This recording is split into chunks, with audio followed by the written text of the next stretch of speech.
This is an emergency SOS call from the Netherlands. All hope is lost. Please save us. I'm calling on the international community to do something about the extreme disease that is in charge of the Netherlands.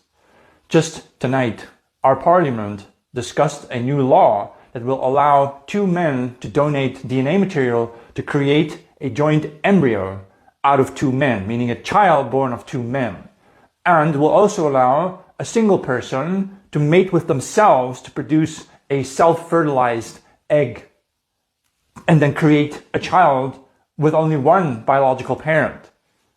This comes after the Netherlands legalized gay marriage, after we had the first gay prime minister, after we invented the Dutch protocol, which is an unscientific, unproven way of castrating a man and then giving him a fake vagina with tissue from out of his ass.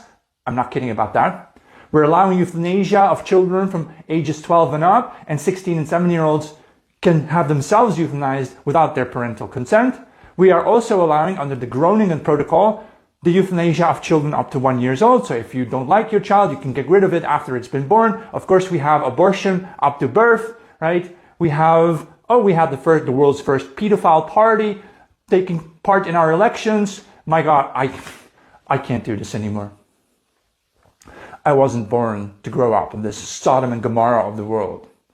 I am of the opinion that this country needs to be vaporized. And I hereby call upon President Donald Trump, on President Putin of Russia, and the Ayatollah of Iran to point your nuclear rockets at this country and blast it to shits. Away with this. This cannot heal without first bombing it to the ground. Hey, Natcha. Hello, soul. Hey, Natcha.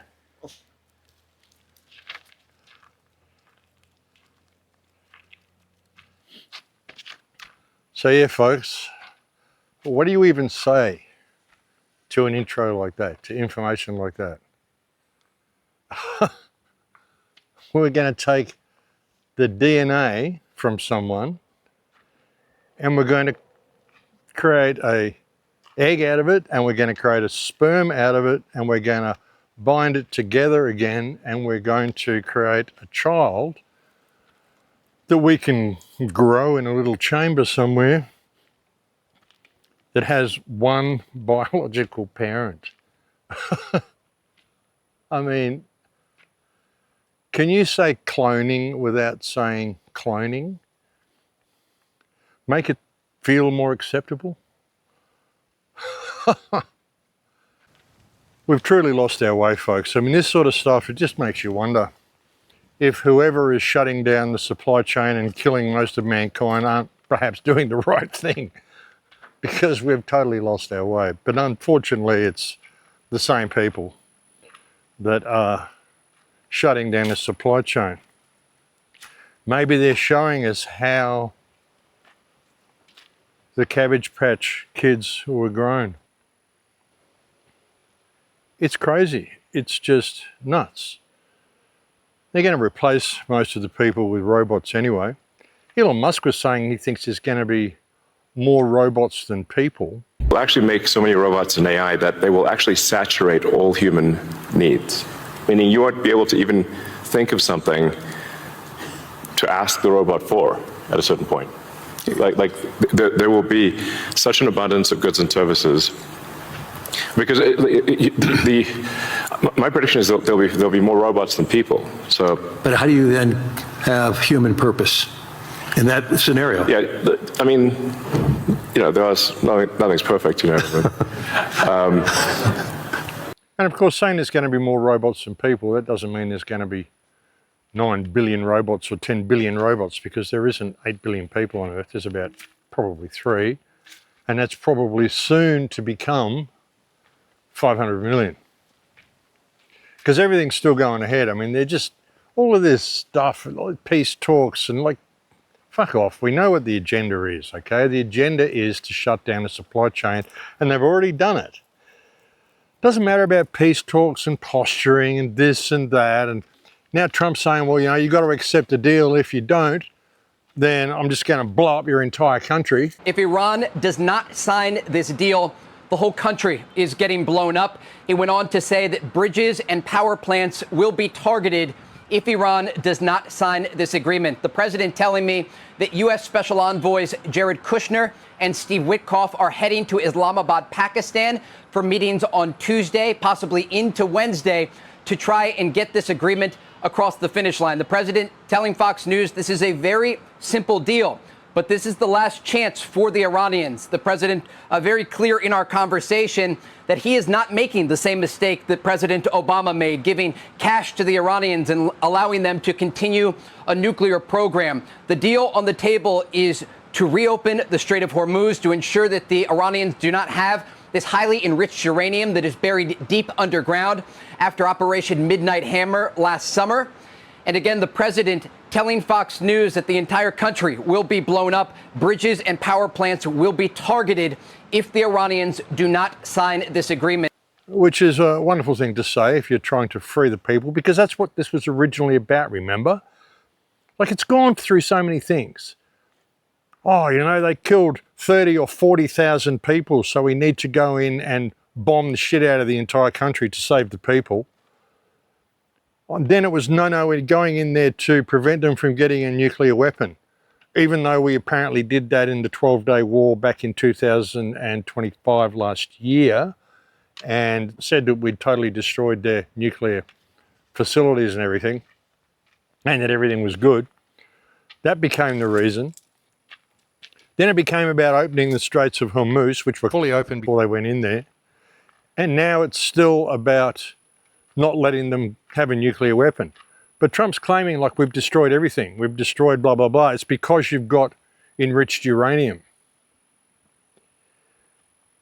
And there's just so much bullshit in this whole thing. There's so much bullshit in this, folks. Some of the reports that I'm getting from people are saying, well, no, the only thing that's really been bombed in the Middle East are oil-producing facilities.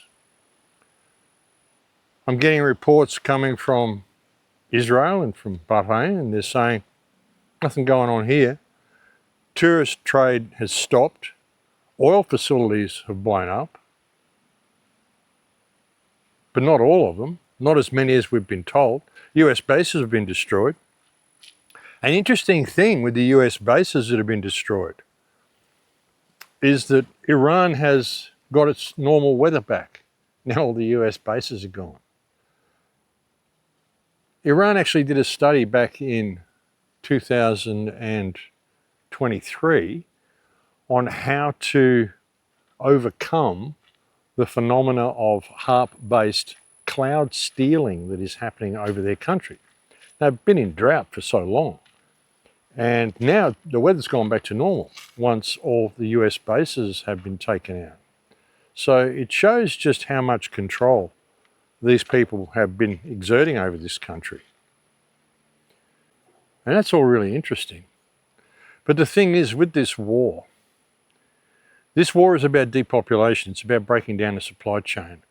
All of these peace talks and shit, we know they're not going to happen. Israel's not going to let any of it happen. Israel wants to destroy the world. Israel has been waging a war against all of mankind ever since it was founded. The Jews have been waging a war against mankind, or Zionists have, ever since the whole movement was founded.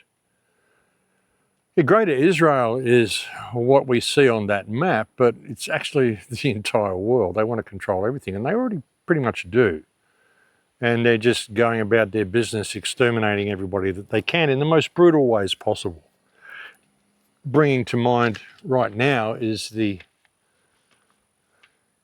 execution that is set to happen for the Palestinian prisoners they've got. 10,000 Palestinian prisoners, folks. And it doesn't matter what age you are. It doesn't matter whether you're guilty of any crime. It's just if you're picked up off the street and we arrest you for any reason at all, and Israeli soldiers just arrest anybody for any reason. They just see someone and they just arrest them because they're Palestinian.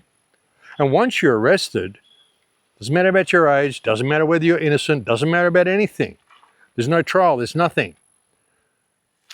You stay there for 90 days, then you get executed. That's it. But we're not apartheid. So many prisoners die in jail in Palestine. So many. Generally, they're raped to death. The soldiers rape them, then they bring dogs in to rape them, and then they rape them with metal bars. Just turn their inside organs to mush and leave them to die. So many of them. Some of the things I've seen, some of the information that's come across my desk in researching all this stuff, like Israelis driving over the bodies of Palestinians just and laughing about it, just hideous stuff. And this is the type of totalitarianism and the type of complete disregard for human life that they're bringing to all of our countries by doing what they do. There's new laws that have come in Australia, like for anti-hate speech. They've given ASIO new laws. They can pretty much, well, they can, it isn't pretty much, they can. ASIO police, Australian police, federal police, under new ASIO laws, can just take anybody off the street. They can take them off for questioning. They don't have to be guilty of any crime. They don't even have to be suspected of any crime. They can take them off, they can hold them indefinitely, they can question them, they can do whatever they want, hold them for as long as they want, charge them with whatever they want, and when they release them, they're not allowed to even tell anybody that they were kidnapped and taken and questioned or anything. If they do tell anybody about the experience, they can get 5 years in jail. What's totalitarianism if not that? And that's in Australia. What the fuck does the Australian government and ASIO need laws like that for? Or you just take anybody off the street, anybody, and do whatever you want to them, and if they tell anybody about it, they're guilty. What the fuck is that? It's disgusting. It's disgraceful. But yeah, that's what they brought in Australia, and it's the sort of thing they want to bring in everywhere, and their methods are, well, we've just seen what their methods are in Palestine and continuing on into Lebanon and continuing on into Palestine. And the situation they're in now, like they've just been forgotten through this whole Iranian conflict, and they've just been left there. It's coming on to summer now. They're tent cities, they're living in shredded tents, the weather's getting warmer, the insects are coming out, there's rats everywhere, there's no food, it's disgraceful. The complete disregard that the people who control this world have for human life. And, you know, essentially those who control the state of Israel and those who control the United States. The complete disregard for life that Donald Trump has shown through this entire conflict, threatening to blow up your entire country. This just sounds like a frickin' schoolboy. It's like a 14-year-old. It's unbelievable, so immature. You know, do what I say or I'm going to blow your whole country up. Who fucking says that shit? This is like grade school stuff. This is like 10 or 12-year-old, 14-year-old at the most. It's ridiculous. This isn't the type of mentality of the President of the United States. Well, it shouldn't be anyway. But again, you know, it's all theatre because this whole thing is contrived. They don't want Iran to surrender. They want the war. They want the death. They want the straits closed down. But again, it's interesting that all the damage seems to be going to energy facilities and to the trade system. And I'm not seeing a lot of damage coming out of Israel. I mean, I've seen some pictures, I've seen some videos, but how the fuck do you know what's real anymore? It's crazy. I'm still banned from X too, by the way, folks. 30-day ban from X. So why they want you all connected to X, you know, because they want everybody on X. They want you to think Elon Musk is the savior of mankind and that we all need to connect to his platform. There was actually this reporter or someone interviewing him, asked him why he thinks we should all be on X. And it was like he glitched out trying to answer the question. Check this out. Watch Elon Musk completely glitch for a minute and a half when he was asked the very basic, simple question, why do we need X? Why is it important that we're connected on your platform? And why is that important, Elon? Collective consciousness, to have one platform. I guess, why is that important?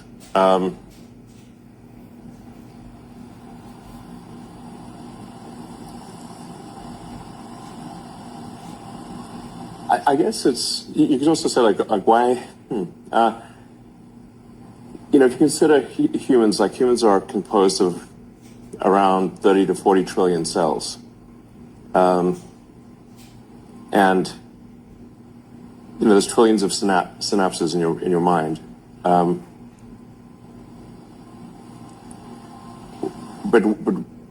But there's not, the why of it, I mean, I guess it's just so we can increase our understanding, increase our understanding of the universe. So I guess I had this sort of question about what's the meaning of life, you know, like why is anything important? Yeah, I don't know why people consider this guy to be a genius. He just has an idea and he says, hey, here's this idea I want for something extraordinary. And then he hires geniuses to do it for him. He doesn't actually do anything himself. He just sits there and thinks about stuff and says, well, I've got enough money to do whatever I want. Well, what do I want to do? Well, let's start making rockets or, you know, whatever. But he doesn't design them. He doesn't design the Tesla cars. He doesn't do any of this sort of shit. He gets other people to do that for him. He just takes the credit. He's just a figurehead. But we're heading for such a crazy system. And that's another thing that's going to happen through this as well, like with the breakdown of the supply chain. You're going to have far less people around. You're going to have a lot of civil unrest. People aren't going to get food. They're not going to be able to travel. And they've destroyed so much of the oil industry that people are going to have electric vehicles probably to get by. And then, of course, these vehicles can be geo-fenced, geo-tracked, and everything's going to be dependent on social credit points and carbon credit points and how good your behaviour's been throughout the whole process. And it'll be digital cash and digital this and digital that, and there'll be far less people to push back against it because they will have killed them all in what looked like an organically formed war that was either Iran's fault or Donald Trump's fault or Israel pushed it into Donald Trump that he should do this or whatever. We can point the finger and we can point the blame. It's a mechanism. Israel's a mechanism that was created specifically for this to happen. Trump is stupid enough to have gone along with it. You know, when they think of the Goyim Messiah, I think these are just people that they know they completely fucking own, that they can get to do whatever they want. And once they got Trump back into the White House, they got him to do everything they wanted him to do. He's too much of a malignant narcissist and too egotistical to probably even realise that, you know, it wasn't really his idea. He was doing what his advisors told him to do, and he's still the best man on earth and the greatest at everything. He always says he's just the greatest at everything. Good afternoon, folks. This is a vlog. I think that's what the kids call it. Your favorite president is hiking, very rugged, basically a cowboy right now. Something's out there. I heard it. Could be a deer, could be a bear, could be a Democrat. All three are dangerous. Only one of them I can't tariff. We're picking up the pace, not because I'm scared. I don't get scared. I get strategic. And strategically, I'm moving very fast right now.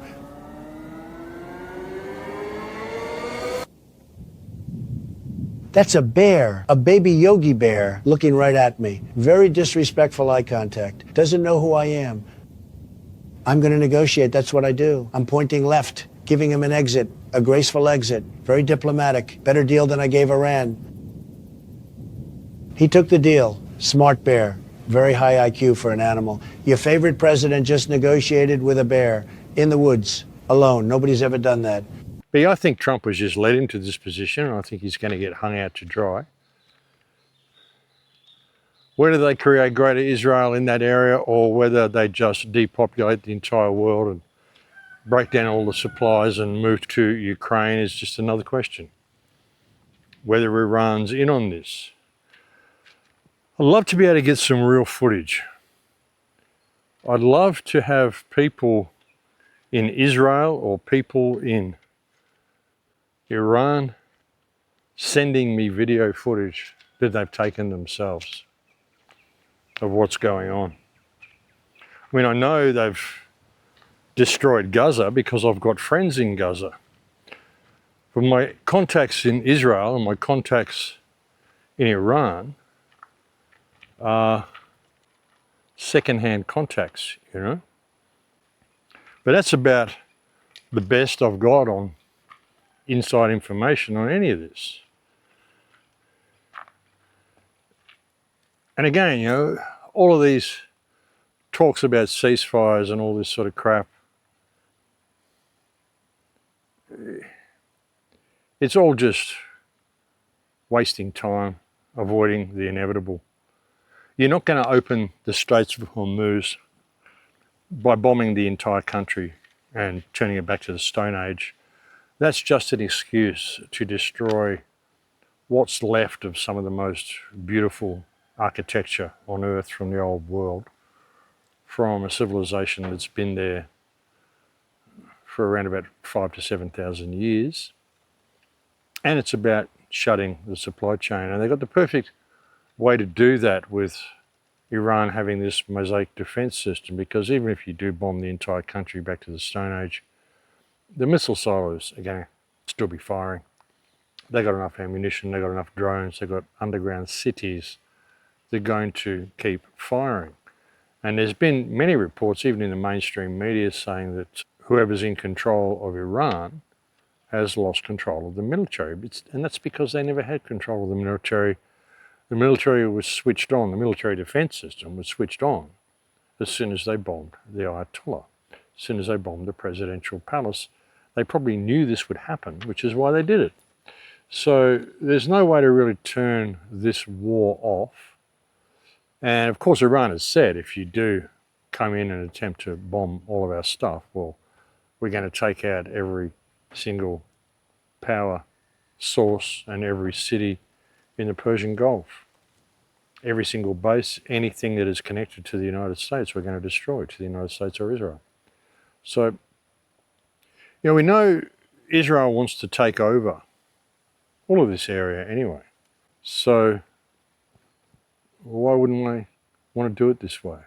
What a great excuse to be able to destroy Bahrain, destroy any opposition to the state of Israel, and then just have this war suddenly switched off and Israel come as the saviors to save the day, set themselves up in Greater Israel, and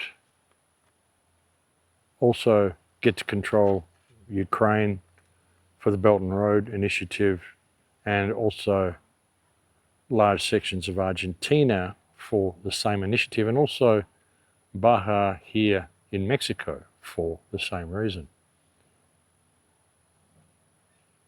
You know, I've been speculating on so many things through this war. Is it going to go this way? Is it going to go that way? Is Greater Israel even going to be created? Or is Israel simply going to be wiped off the map and they're going to have to move to Ukraine? But now that it's gone on for this long, it's like 6 weeks now this has been going on. And like I was saying on the last couple of shows, why is Israel still there? Why is Tel Aviv still there? It can't just be because you don't want to kill civilians, because Iranians are like that. Religiously, they don't want to kill civilians because it's against their faith to do that. And sure, there must be Israeli bases in other places like Cyprus and Kuwait and, you know, all Israel's allies, Saudi Arabia, all their allies through the Gulf region. But Iran's been firing missiles for 6 weeks. Why hasn't it hit all these bases? It can hit bases in Cyprus. I think it hit the US base in Cyprus. I think, I might be wrong, because the US have got a base there as well. That's what I was saying. I mean, is it really Israel that's bombing Lebanon? Is it really Israel that's doing all this? Or is it coming from ships or submarines or, you know, US base? I mean, and how much of it is even freaking real? Because the only thing that's come out of this is a loss of life for billions and billions of people. Mad Max world. The situation in Australia is so dire. Like the fuel, they got not a lot of fuel left and none really coming in. Like the most important thing is something I've been saying over the last few years is to have lots of non-perishable food stored. I started storing food back in 2020. Unfortunately, I had to leave Australia in 2021, but I had about maybe 2 years worth of food for me if I go sparingly, and I don't have to eat a lot, so that's okay. But I had that much food stashed in the pantry at home in Australia ready for something like this. And you could still be doing that, buying cans of food. Don't buy stuff that you've got to freeze because you don't know whether you're going to have electricity. But there is ways to create electricity as well. Magnets, you can create electricity just with magnets and pulleys, and there's lots of ways to do this, folks. So start downloading free energy videos. Just look on TikTok and stuff like that. TikTok and Instagram and even YouTube. Cheap free energy devices. I mean, you're not looking for something that's going to power a whole city. You just want to be able to power a stove or power a refrigerator or power something to be able to charge a cell phone or something so that you've got communication or just something. I mean, you might find it useful to know how to be able to set up a little machine in your backyard to be able to generate electricity. And as I said before, have somewhere to retreat to if you need to. And I'm not saying run and hide, but just have somewhere. If things get crazy and it becomes like every man for himself, I mean, just think about it. Think about some of the things that have happened. Think about the potato famine in Ireland. Think about Holodomor. And if you don't know about Holodomor, I suggest you go and look it up. You'll probably find videos on YouTube or BitChute or Rumble talking about Holodomor. It was a horrific period in history, but it wasn't that long ago. And we know this is the preferred method that they use for mass depopulation, is starvation. Simply cut off all the resources and leave the people to their own devices. In that situation, I mean, if you look like you've got money, if you look like you're rich, if you look like you're surviving pretty well, then you're a target, because people who are out there who aren't surviving very well and are getting desperate and have been pretty lazy most of their lives and been looked after most of their lives will come looking for you, and they will want to take what you have. Now, in Holodomor and other places, in some of the gulags, some of the stories that were told to us by Alexander Solzhenitsyn of some of the things that happened in the prison camps, in the Russian camps during Bolshevism, we're talking cannibalism and really, really horrific things happen to people when they get desperate. You know, and I don't want to be morbid and I don't want to be defeatist or anything like that, but in that situation where anybody and anything of value becomes a target for those who have nothing, then you need somewhere to retreat to. It's just a smart thing to do. It's a wise thing to do. People in Australia, I mean, it literally could turn into gasoline wars like we saw in Mad Max. It literally could turn into Mad Max in Australia. Australia's isolated. You can't leave that place. And all you've got is those little strips of green around the southern coast and the east coast, a little bit on the lower west coast, a little bit on the west coast, but far less than the east coast. And on the east coast, it's such a thin sliver of green that we've got, really, compared to the rest of the country. But if you know what you're doing, it is sustainable. There's a really good book you can get called Bush Tucker Food. You'll probably find it online. You'll probably be able to get a PDF of it. I recommend everybody in Australia, if you're listening to this, get that book. I can't remember who the author is, but Bush Tucker Food. There is so much stuff in the Australian forest and jungle that you can live on if you know what you're looking for. Get yourself a bow and arrow. Learn how to make a trap. Learn how to build a lean-to in the forest. Learn, which direction the wind comes from, whereabouts on the hill you should do it. You can make a lean-to pretty simply, just with some vines and some palm leaves and some branches and stuff. You can make a shelter really easily if you need one. Learn how to start a fire with 2 sticks, Like I've said, find a cave, find places that you can go on. There's a place in Tullabudgera Valley near Mount Cougal where I went to, myself and a friend went there probably, probably 40 years ago. And we planted wild carrots and pumpkins and tomatoes and so many things we planted just in this kind of semi-cleared area in the jungle. This was like 30 or 40 years ago we did this. Easy 40 years ago. I would have been in my 20s when we did this. God knows if any of it's still there. But we did it. We planted pineapples. We planted vegetables. I think we put in a couple of apple trees. We put in some peach trees, some mango trees.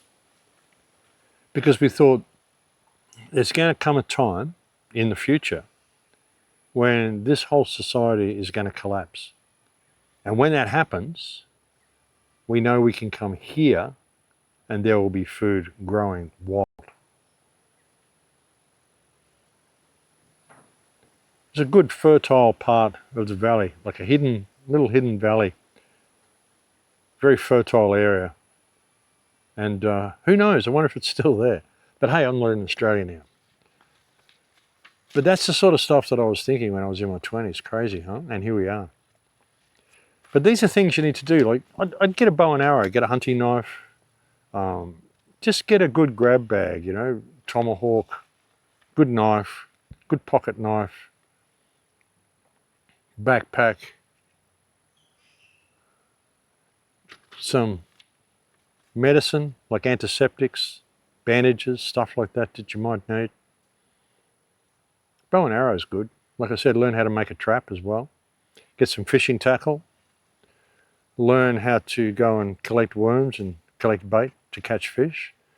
You can catch plenty of freshwater crayfish in the creeks in Australia, in Queensland, around the border ranges. Plenty of freshwater crayfish in a lot of places in Australia. A lot of good fishing. But have somewhere to retreat to. Like, don't get trapped in what the government wants to present you, like electric cars and working from home and all this sort of shit. I mean, working from home, with these new ASIO powers, ASIO can just pick off anybody off the street. If they tell you, we want you to all work from home, and you refuse to comply with that, and you get in your car and think, well, I'm going to go take the family out for a picnic this weekend, they can just arrest your entire family for no reason whatsoever. You don't have to commit any crime. And they can just disappear you. Or they could take members of your family and not give them back. And if you tell anybody that they've done that, they can just say, no, we're keeping your daughter or your son or your father or your mother for questioning. And we'll be in touch. And then they just never do. And you're still waiting, saying, well, what's going on? Oh, we're still processing. We'll be in touch. Don't call again, we'll call you. And then they're just gone. And if you tell anybody about it, 5 years in jail for you, which means they just disappear you. And what are they going to do in jail? Look, we know what they do in Israeli jails. They've shown us what they do to people in these jails. On the last show, I showed you that kid, that young kid they put in solitary confinement for 4 fucking years. Who does that? Who rapes prisoners to death?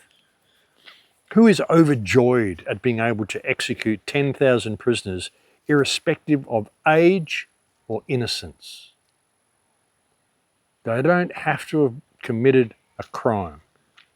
All they have to do is to have been arrested if they're Palestinian. And then they drive them and drive them and drive them, leave them in these tent cities in Gaza. If anybody stands up and protests, they arrest you, take you to jail, rape you for 3 months, maybe rape you to death. And if they don't rape you to death, they probably harvest your organs, then they take you into a room and hang you.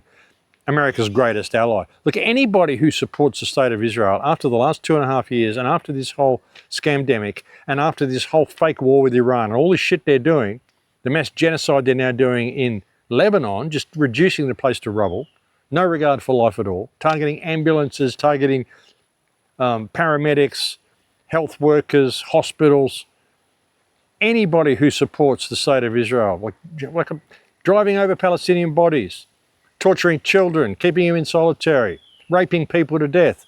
Fuck Israel. Any politician, anybody, any social media person who is supporting the state of Israel is an enemy of mankind. It's as simple as that. Because Israel is the most abominable evil that has ever existed on this earth. The people who run Israel, they should never have been given a place to live. The whole creation of the state of Israel, it's not Israel, it's occupied Palestine. And it's a disgrace. So if you want to save the world, folks, kick all the dual Israeli citizens out of your government. It's ridiculous, folks. We're heading into a Holodomor type situation where all rights are being removed from people in Australia. And this will soon come to everywhere else. And the whole world has just sat back for the last 2.5 years and watched what this state is capable of and what it's going to do. Watched what Donald Trump has done. Donald Trump apparently threatened the Pope the other day. Don't know whether it's real. There was a thing that came up on Truth Social. Someone did a grok is this real thing on it, and apparently it said it's real. But hey, who knows?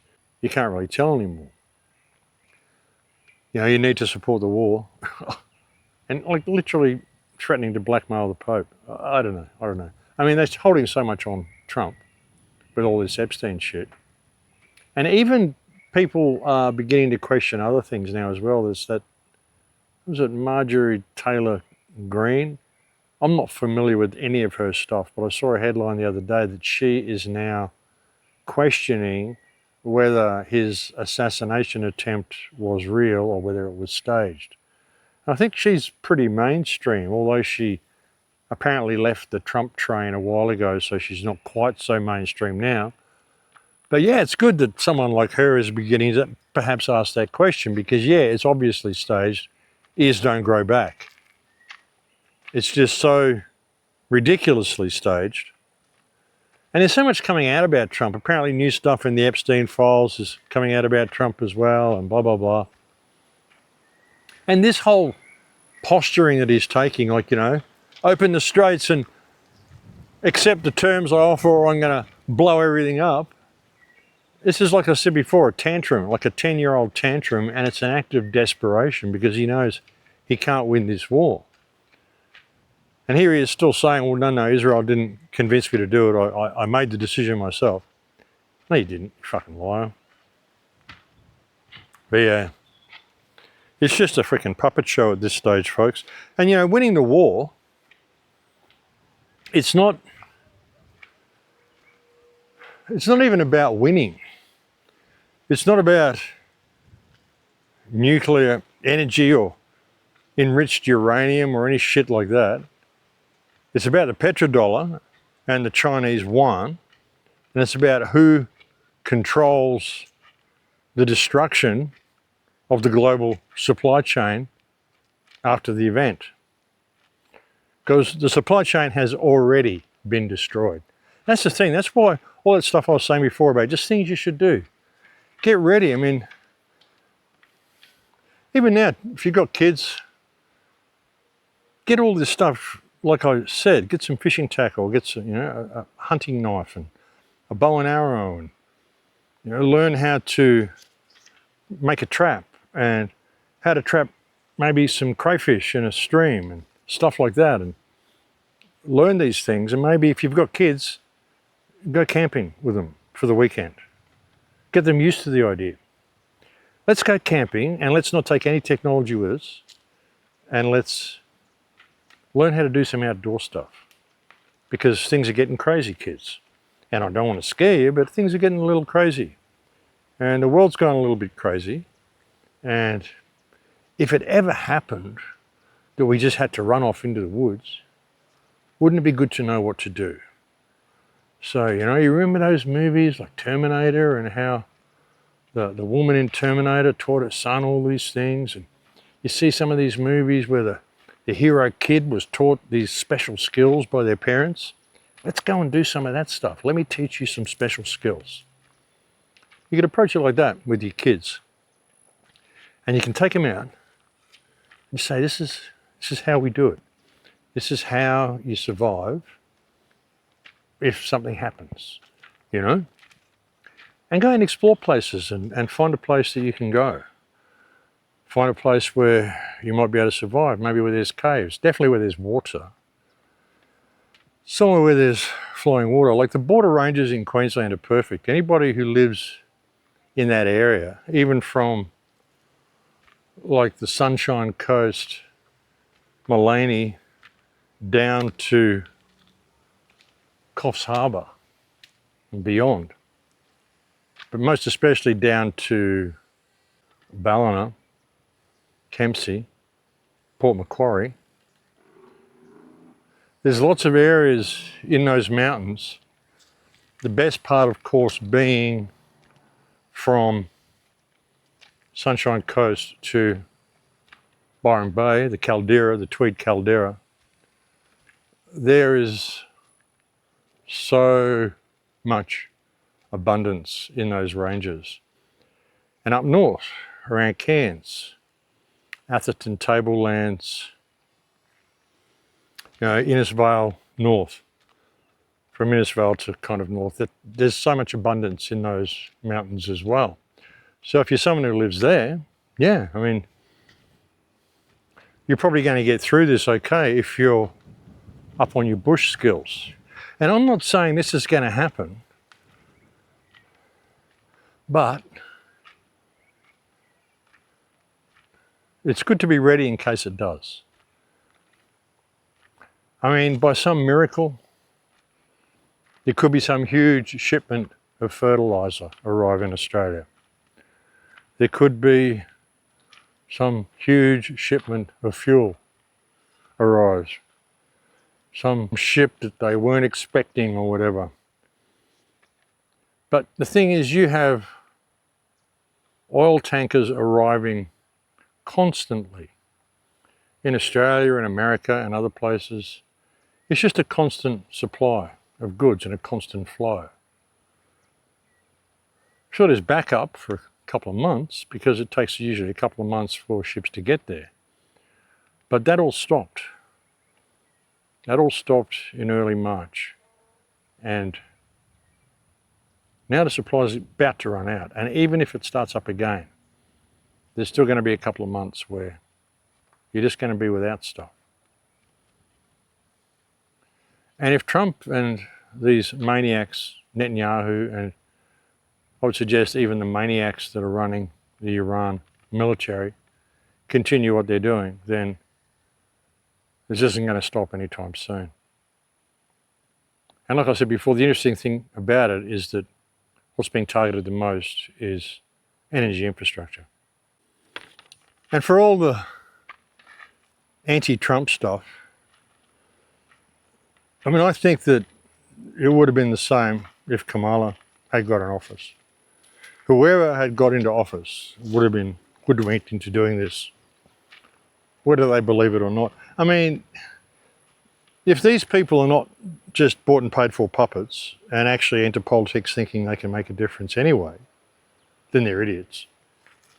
So either they're part of the big club and they know what they're doing, or they're idiots who just do what they're told because they've got dirt on them all.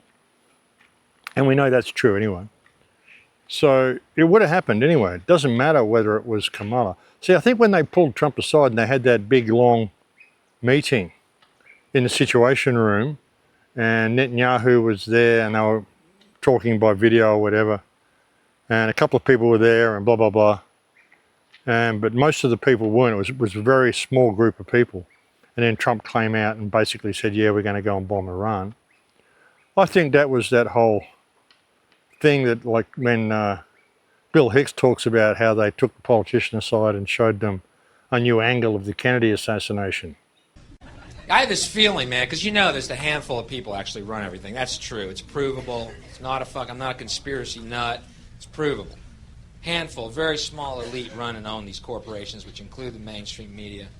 I have this feeling who's ever elected president, like Clinton was, no matter what their promises you promise on the campaign trail, blah, blah, blah, when you win, you go into this smoky room with the 12 industrialist, capitalist scumfucks who got you in there, and you're in this smoky room, and this little film screen comes down, and a big guy in a cigar, roll the film.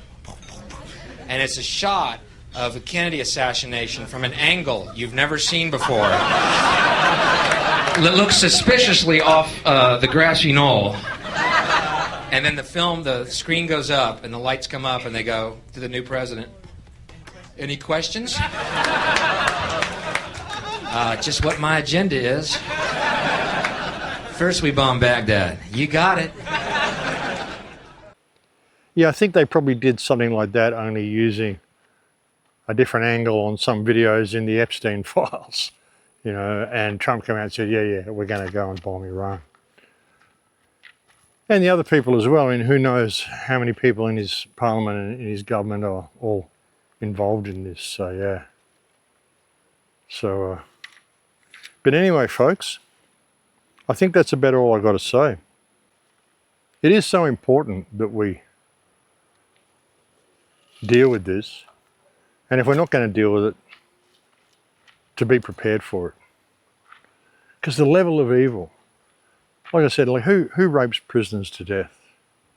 Just attacks people with machine guns and blows them up. Like Palestinians going to a building after an explosion and putting their family in plastic bags, the remains of their family in plastic bags to take them to the funeral. It's just, a 9-year-old girl got sniped at the dinner table, shot in the head. She was having dinner with her family. Some Israeli sniper shot her at the head at the dinner table, just to kill her and to also traumatize her family. Imagine sitting there having dinner and suddenly your 9-year-old head explodes. It's just the most evil state in the history of the world, folks. It truly is. The most evil state in the history of the world, and Trump's really fully supporting it because he does, and probably because he has no choice but to do so. I mean, they've got his daughter, for God's sake, you know. Maybe that was even some sort of guarantee. The fact that she's with Jared Kushner, he's so fucking smarmy. That's the only word I can think of to describe Jared Kushner, is smarmy. He's such a dweeby little dude. He looks like the evil schoolboy. Looks like he lived his entire life on beta blockers. But anyway, yeah, so the deadline approaches. I'll bring you more news as it comes to hand. I think the 72-hour deadline, it's probably tomorrow night or something, probably about when I post this video. I don't think I'll get this uploaded today. Today is Monday. It will probably be Tuesday evening I'll get this video uploaded, because I've got stuff to do. I'm actually traveling somewhere tomorrow, and I'll get most of this edited tonight, but I probably won't get a chance to upload it until tomorrow, although you never know. You never know. Maybe I will. And like I've said before, I don't want to be negative in any of this. I mean, I hope that we get through this. And I know we will. Many people will. But many people won't. And that's the problem, is the many people who won't. This is why I've said it's good to have a place to retreat to, somewhere where you know you can go and you can be safe there with your family, you know you can survive. And again, this isn't running and hiding. But if it gets to a point of Holodomor in Australia, crazy people, desperate people do crazy, desperate things. That's just the way it is. And like I said, if you look like you've got more than them, they will come and take it. I mean, it's like with everything that has happened through the construction of this system. I mean, the reason we've been led into this situation and been led into this control grid the way we have is because the mindless sheeple have led us there. And like I've said, it isn't a matter of you being awake, it's the fact that there's so many mindless sheeple out there who are dragging us all off a cliff. And they're dragging us with them. That's the thing. So if it gets to a situation where it's like Holodomor and you've got desperate people that are prepared to do desperate things. And again, I mean, in Holodomor and in the gulags, we saw cannibalism, we saw some of the most horrendous stuff because desperate people do desperate things. And you don't want to be in that situation. And like I said, I'm not saying that's going to happen. But there's a chance that it could happen because it's happened before. It happened through Bolshevism, it happened in Holodomor, it happened in the potato famine. It happened to so many cultures that we probably don't even know about. And there's a good chance that it could happen to our society now. So that's all I'm saying is be prepared, folks. It's really important that people are prepared. Just have a place to retreat to, that's all I'm saying. And make sure you got the tools you're going to need to survive off the land. And like I said, if you can, take your family camping, or even you go camping. I mean, what are you doing next weekend? You're doing some outing with the local PTA, or going to some nightclub, or what are you doing? Why don't you go and talk with the people you know who are awake? Maybe you have other families who listen to these shows, or maybe you've got your network of friends. Why don't you get together and say, well, okay, what are we going to do? And don't take your cell phones to the meeting, folks. Leave them outside, or go somewhere where you don't have cell reception and just talk about things. Okay, who knows a place where we can go, where there's water, where we can create shelter? Like if you're on the Gold Coast, or you're in Brisbane, or you're in anywhere around that area, there's so many places in the mountains you can go to if you know the lie of the terrain. Even if you have to go to national park areas and then just explore out from there. There's places out the back of Beaudesert, like Darlington Park. There's a mountain range out there called the Lost World, border ranges. There's been sightings of pygmies out there in Lost World. There's been no confirmations, in other words, they've never actually caught one and killed it and brought it home. But there has been sightings of pygmies. It's some of the most dense jungle you'll find anywhere in Australia. Lost World, it's called. You can go out to Darlington Park from Beaudesert and look around those mountains through there. You can even go up to O'Reilly's guest house up in the at the back of Canungra.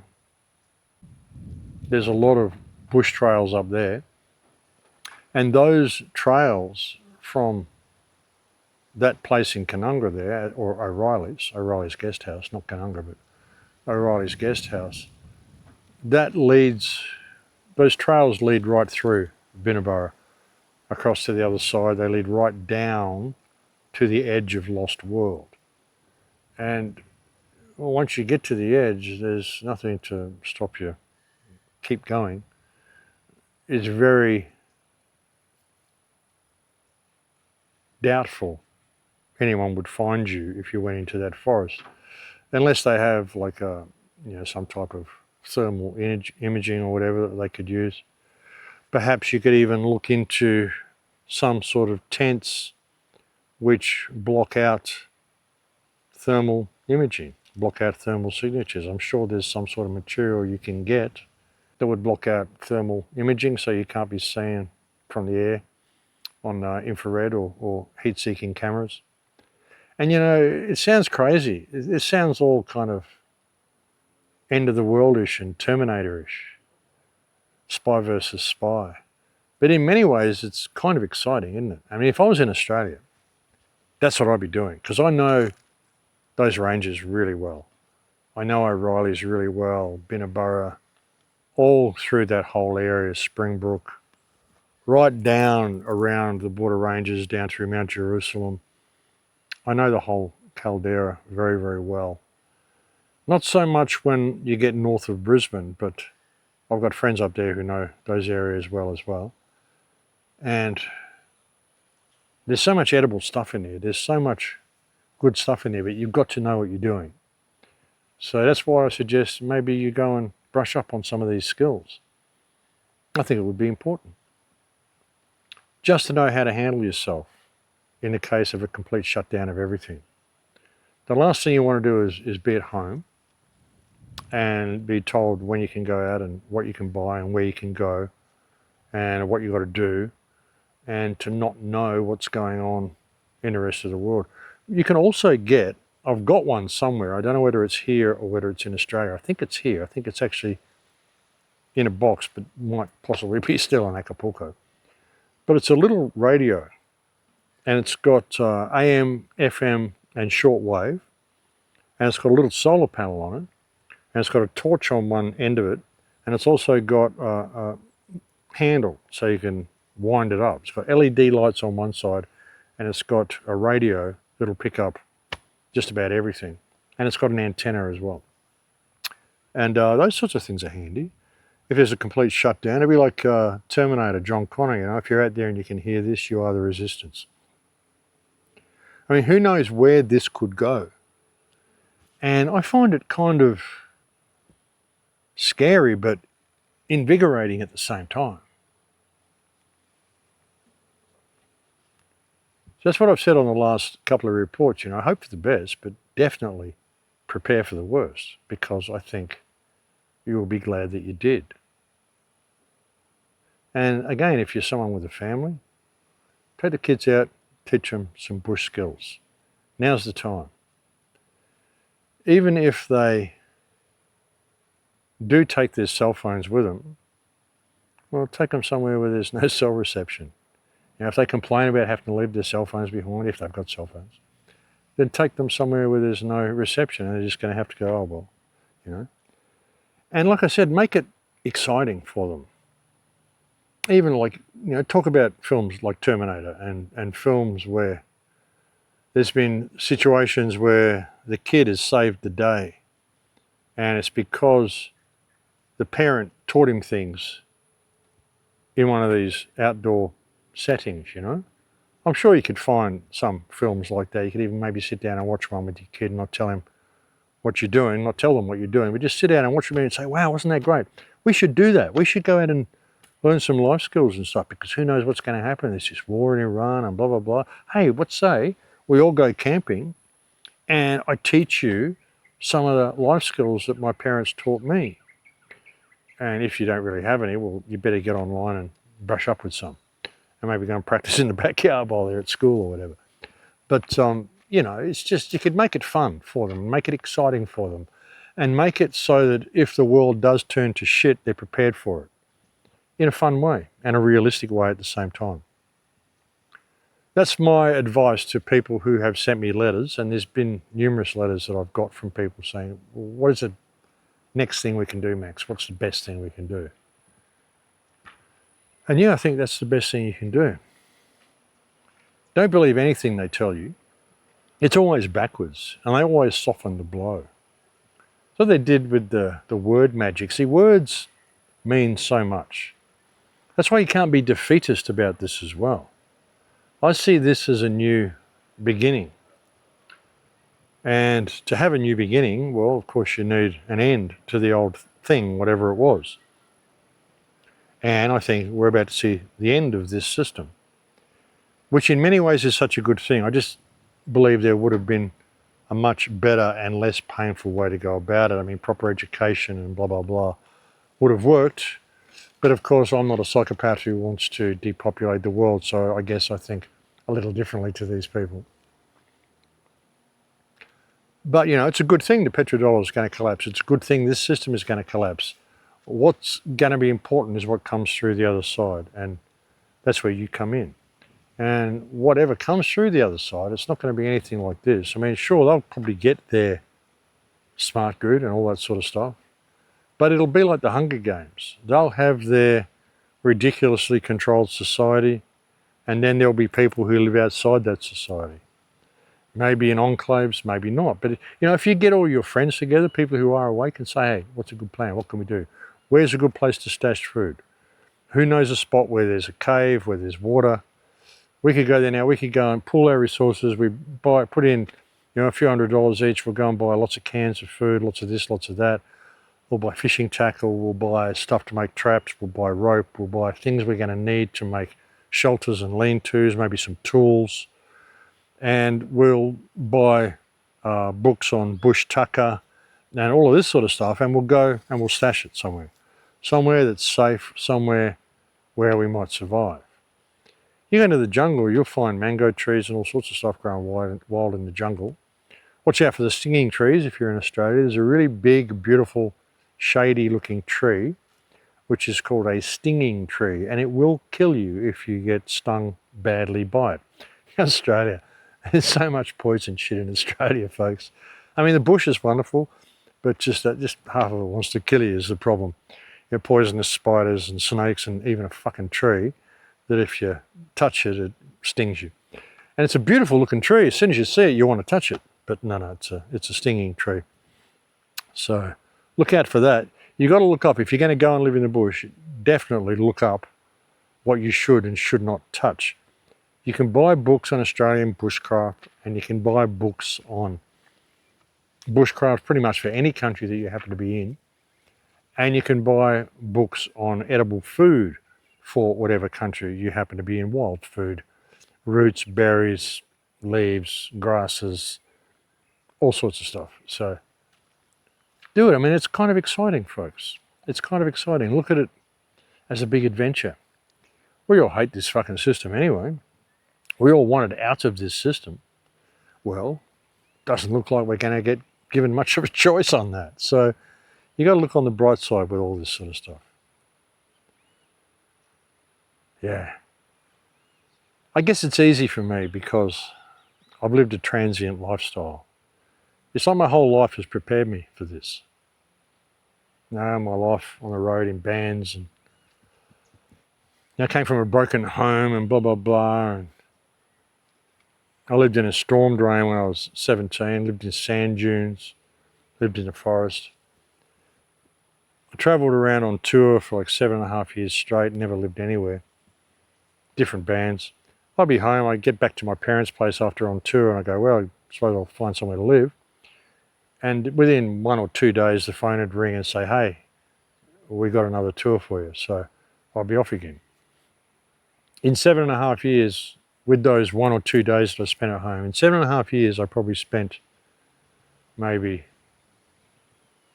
3 weeks, 3.5 weeks at home, if you added all those days up together. The rest of it, I was just on tour the whole time. So I'm kind of used to this transient lifestyle. I never really lived anywhere for longer than about 6 months, 7 months, 3 months. I'd move in somewhere, I'd live there long enough to plant a veggie garden and grow it, and it'd be just ready to harvest, and then I'd end up moving out. And there'd be a beautiful garden there for the people who moved in after me. It's happened so many times. And when I moved into that place that I was in Australia, the last place I was in when I had the peacocks there, and they were wild birds. A lot of people ask me, what happened to the peacocks? Well, they were just wild birds. They lived in the forest, but they just kind of liked the vibe. So they came and hung around, and I got friendly with them. I'd feed them a few sunflower seeds when they were there. And then they'd come and show me their new babies and all sorts of stuff. And so I ended up naming them all because they were all just hanging around. There was 10 of them there at one stage. And then there was the chickens and blah, blah, blah. And the 2 old dogs, they weren't my dogs. They both died after I left. One of them died a few days or a week after I left. And the other one died maybe a year later as well. But they weren't my dogs, they belonged to the landlord. They used to follow me around in the yard because I was there, so they used to hang out with me all the time. But they weren't my dogs and they weren't my peacocks. It was just creatures I'm sharing space with, like these two little dogs. These aren't my dogs. They just kind of adopted me. Hey, Nacha. Hey, Nacha, what you doing? Hello. Nacha and Sol, what are you doing? What are you doing, you guys, hey? What are you doing? You're just so cute, aren't you? You're just so beautiful. You're so sweet. But yeah, they're not my animals, they're not my dogs. Animals just kind of like me, you know? It's like the cat that I had when I was in Bonfil, the grey cat that someone poisoned. I was very upset when someone poisoned that cat while I was in Croatia. But I never wanted the cat. It was just a cat that was being neglected and it just adopted me. So suddenly I had a cat. And these little guys, I mean, they're not my dogs. They belong to Jeff. They belong to Jeff's daughter, actually. They belong to the property. But they've just kind of adopted me because she's not here.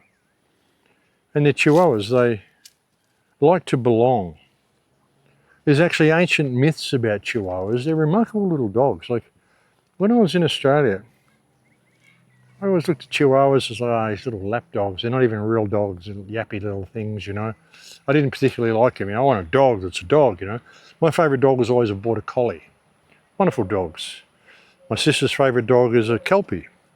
And she'll probably even say, oh yeah, Chihuahuas, yappy little things, you know. But now I've got to know these guys. I got to know Jeff's other dog, Bruce Lee.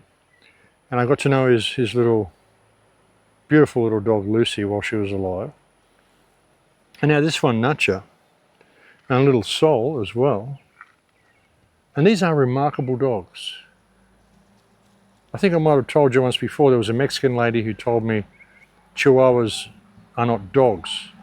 They are human-friendly gremlins that have supernatural powers and can ward off evil spirits, which I thought was interesting. But they're actually very ancient little animals, and they come from a Toltec tradition that was recently discovered. Check this out. Long before they were purse dogs, Chihuahuas were guardians of the spirit world. Their story begins over 1,000 years ago with the Tichichi, a small silent dog cherished by the ancient Toltec civilization of Mexico. When the Aztecs rose to power, they believed these dogs held mystical energy. It was said a Chihuahua could see the future, heal the sick, and most importantly, guide their human soul safely through the afterlife. Unlike most breeds, they were not bred to hunt or herd. They were bred for sacred companionship. Their only job was to be near you. It wasn't until the mid-1800s that travelers rediscovered them in the Mexican state of Chihuahua, reintroducing this ancient legacy to the world. Tiny in size, ancient in spirit, truly one of a kind. Interesting little story, eh? And I would believe that, because these two little guys are just amazing. Can you see them down here? Here they are. Trying to get them in shot. They're so cute. Yes, you are. Did the truck scare you, did it? Never mind. But yeah, Chihuahuas. So animals just, they're just like me. And these guys are incredible. Chihuahuas are amazing little dogs. And I think that's why they've adopted me. Like out of all the dogs in the household, like she said in that little dialogue there, the only purpose of Chihuahuas, what they were bred for, was to be close to you. That's their only role, is to be close to you, to be your company, to be your friend, to stand by you in life and in the afterlife, to lead you through the afterlife, which is interesting. And they really act like that. That's why when Jeff's daughter left and went to Mexico City and couldn't take the dogs with her, they started to fret. And that's why when I first moved into Jeff's place, like last Christmas, just before Christmas, I went to Jeff's place when he wasn't there. There was just me and a couple of staff members, and there were 3 Chihuahuas. And this little one, Nacha, just adopted me straight away. And because that's their purpose, is to bond with someone. And apparently they only ever really bond with one person. So I'm very honoured that she has chosen to bond with me, because she was probably already pretty bonded to Jeff's daughter Naomi as well. But apparently she was really starting to stress. And that's why they were brought up here, because they'd actually bonded with me down in Acapulco. And when we moved up here, and I came up here to stay at Jeff's ranch, Jeff's wife, Kanna, said that we should bring the Chihuahuas up because they were fretting, they were stressing. So I brought them up. They were so happy to see me. They're such wonderful little dogs, and they just stick to me. They're always around. Wherever I go, they just follow me. Well, Nacha does. And Sol, the little white one, he just loves Nacha. He absolutely loves Nacha to death. So he just goes wherever Nacha goes. And Nacha always follows me around. She's always within 20 or 30 feet of me. She'll go off and check stuff out, but if I move away, she just comes with me, and I hardly ever have to call her. Sometimes I do, but yeah. But anyway, I'm kind of getting off topic. But interesting times ahead, folks, and don't be in stress of stuff. Remember the word magic. I touched on that before, but didn't really go where I wanted to go with it. But they feed you stuff to make you think a certain way. It's like with what they say about Russia invading Ukraine, but then Israel crossed into Lebanon. Oh no, we didn't invade, we just crossed in there. You know, well, what do you mean you crossed in there? Yeah, we just crossed in there, and now we're setting up permanent military bases in southern Lebanon. But it's not an invasion. We're just crossing in and creating a buffer zone. In other words, we're annexing that part of Lebanon so that we control it as a buffer zone. But then, of course, we're going to find that we're too close to Lebanon, because we're going to have people in there at our military bases in our buffer zone, and you're going to find that Hezbollah will probably attack them. So we're probably going to have to create a buffer zone for that buffer zone. And we'll just keep creating buffer zones until we reach Turkey. And then we'll have to create a buffer zone for Turkey, because they might start attacking us. Israel. Like I said, anybody who supports Israel is a psychopath. Anybody who supports Israel is an enemy of mankind. Any politician who supports Israel, any media personality who supports Israel, anyone who is not giving you an unbiased version of the news, that is pushing the Israeli agenda, is an enemy of mankind. It's as simple as that. And it's all the one fucking thing, folks. Honestly, this whole Epstein thing is all of them. Iran isn't your friend. But again, you can look at how the Iranian people feel justified in supporting their government in what they're doing, because you look at the abomination that is the West through the Epstein files and all this sort of stuff, all released deliberately. See, people have to be pushed into this. All the bullshit that's been fed to the West. Oh, here's a picture of a woman who had her face beaten, half her face was beaten off because she refused to wear a hijab. Bullshit. There's no Sharia law in Iran. See, they feed you all this sort of stuff, and it's all complete and utter crap. But they feed it to you anyway, and that's the West's vision of Iran. So all the Western people in America and England, and most people on X, yeah, we need to go and get them. Tommy Robinson, and go kill all the Islamists. Look what they do to women. They're tormenting women, so we need to go and blow them all up and completely blow up their civilization and destroy everything and all their bridges and their power structure and starve them all to death, because the Iranian regime is making them wear hijabs. So they're better off if we bring them to funerals in little bags of mints like they do in Palestine.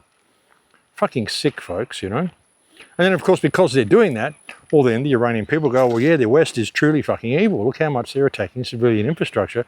And all the Western people are letting their governments do this. So, yeah, we should just kill all the Western people. And Israel just sits back there rubbing their hands in glee while everybody kills each other.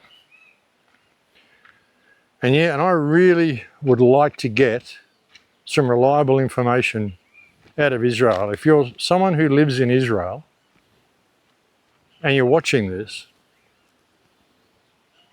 if you're a Palestinian or you're an Arab or you're visiting or whatever you are, if you're in Israel and you're watching this, can you contact me? Send me a message on my email. Go to my website, go to the contact page, and if you hover over the click here to send email, you'll see my address come up at the bottom. It's a Proton Mail account. Send me a message and let's hook up on WhatsApp or on Zoom or whatever, and you give me a live stream of Tel Aviv, of what's going on, what it looks like, what's happening. And anyone in Iran who can do that. Anyone in Bahrain who can do that. Anyone in Dubai who can do that. All of these areas of interest where we're being told all this stuff is happening, if anybody can send me a contact, we'll hook up a live stream. We'll hook up on WhatsApp or whatever, or even on Telegram. I could live stream the whole conversation on Telegram with any of you. If people want to get involved in this, let's find out what the fuck is really going on here. Because the only thing that we can actually say for sure is the supply chain is shutting down and America is being destroyed. I'd like to think Israel is being destroyed too, because I just don't fucking like Israel. And I said on the last report that I think that's one of the things that's going to come out of this, and I hope I'm right, but I've got to ask the question, where's all the bombs coming from that are hitting Lebanon and all this other stuff? I mean, how is Israel still able to do what it's able to do if it's really being bombed to the extent that we're told that it is? So, who's this? Casper! Hey, Casper. This is Casper. This is Casper. He's another one. He's a Chihuahua, but he's a bit taller and skinnier than the other ones. The two that hang with me are a little bit better fed. They get a little spoiled. But anyway, yeah, if there's anybody out there in any of those places, let's hook up. Let's do a live stream. Show me what's going on. Show me the terrain.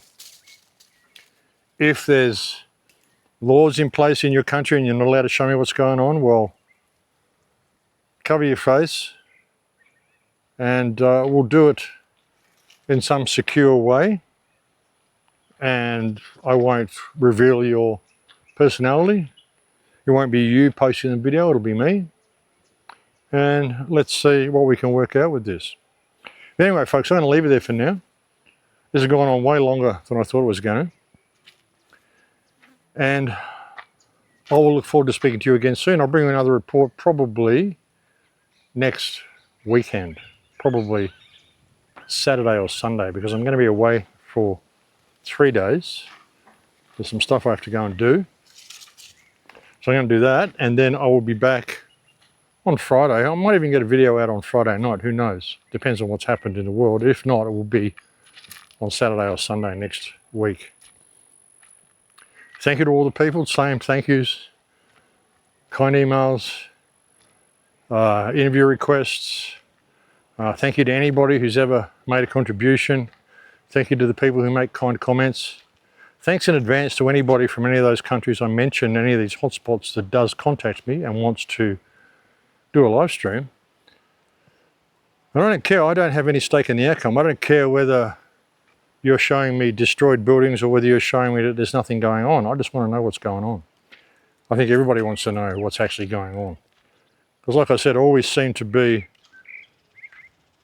getting for definite out of this is the destruction of Gaza, the destruction of Lebanon, the destruction of fuel bunkers and fuel stations in the Middle East, and the destruction of the world supply chain. Maybe destruction of Iran as well. We've seen a lot of stuff being blown up there. But yeah, I'd like some more information. So yeah, let's see what we can do. But anyway, thank you for joining me on this report today, folks. I look forward to speaking to you again soon. Do give some thought to what I was saying about going camping with your kids and stuff like this and getting these supplies and just getting ready to go bush if you need to. These are good skills to have anyway, and it's fun. So why not? But anyway, folks, I'll leave it there for now. Thank you for joining me on this report. Please take very good care until next time. In Lakesh. There are serious conflicts of interest within the Trump family. The Jew Jared Kushner is Trump's son-in-law. He's a volunteer with the Trump administration. He holds no official position and has not undergone congressional review. He has no diplomatic qualifications. The U.S. Senate reviews and approves individuals for senior appointments. Furthermore, Kushner has no security clearance either, which he would likely fail due to his lobbying activities and associations with foreign governments. And wanted criminals, like the International Criminal Court, wanted Benjamin Netanyahu. There are serious conflicts of interest within the Trump family. Jared Kushner is a volunteer.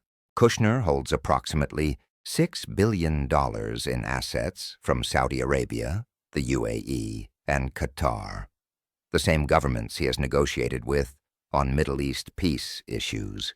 He runs Affinity Partners and manages a multi-billion-dollar investment fund backed in part by Gulf sovereign wealth funds.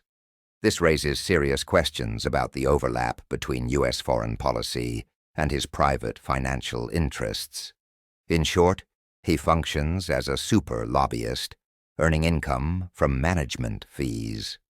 At the very least, he appears subject to the Foreign Agents Registration Act, FARA, a 1938 U.S. law that requires individuals acting as agents of foreign principals, governments, political parties, or entities, to register with the Department of Justice, DOJ, and disclose their activities. Donald Trump, Jr., and Eric Trump have invested in drone companies that are now competing for Pentagon contracts related to the war their father initiated.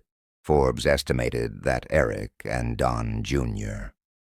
were worth approximately $40 million and $50 million, respectively, before the 2024 election.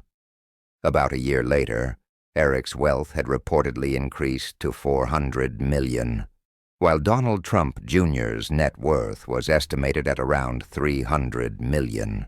In a nutshell, they are using war and diplomacy to enrich themselves, to say nothing of the yet unidentified individuals in Trump's inner circle and periphery who are engaging in insider trading on the president's announcements, whether they involve tariffs, oil prices, defense industries, or other key policy matters. We see their fingerprints in the markets. So where is the Department of Justice in investigating these matters? The answer appears to be absent. If you or I jaywalk, the full force of the law comes down on us. Yet if we commit high-level political crimes to influence policy or enrich ourselves, it seems to be no problem. The system is corrupt, the law is being misused, and we all see it, yet nothing is done. It is time something is done. The miscreants should be stripped of their ill-gotten gains and sent to jail. If you agree with me, post this video. You will have done your small part to end this injustice by making the invisible visible. To do nothing is consent.